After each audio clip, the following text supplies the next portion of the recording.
So here we have the Vauxhall Mokka on a 66 plate. I'm going to start off by showing you around the outside of the car, and then we'll hop in and run through some controls on the inside. But from the outside you can see that it's a 5-door car with alloy wheels. Let's start off inside the boot and then work our way around the rest of it from there.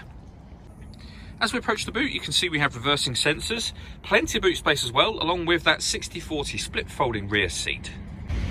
Okay, so we're just going to work our way back round to the front of the car, and then we'll hop in and run through some controls on the inside. But now that we've done a full circle of it, you can see it's in excellent condition the whole way round. Just briefly before we climb in, I think it's worth seeing the interior from this exterior point of view. There's plenty to run through on the dashboard, so let's hop in and we'll do that right now.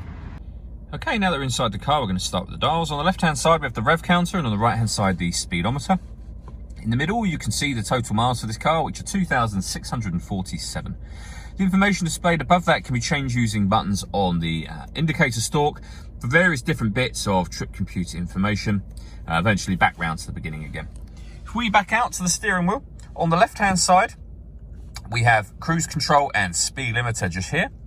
And on the right-hand side, we have stereo controls for the car.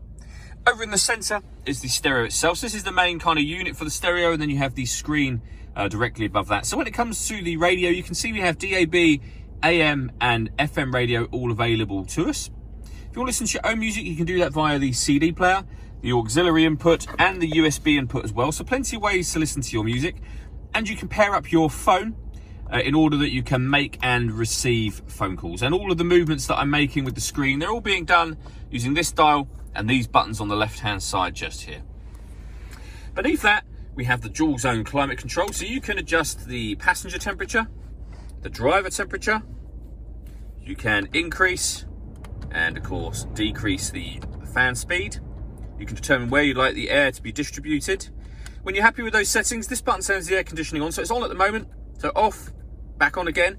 Or you can hit auto, and the car will now take full control of the fan speed in order that it maintains the temperatures you've asked for.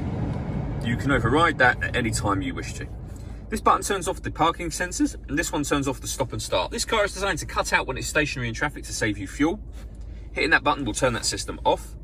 Under that, we have a 12-volt charging socket, the auxiliary and USB inputs that I mentioned a moment ago, and then a 5-speed manual gearbox. All that leaves me to say is thank you for taking the time to watch this video. If you'd like to come and see the car in person and have a test drive, please feel free to call any of our MJA sites. We'd love to hear from you soon.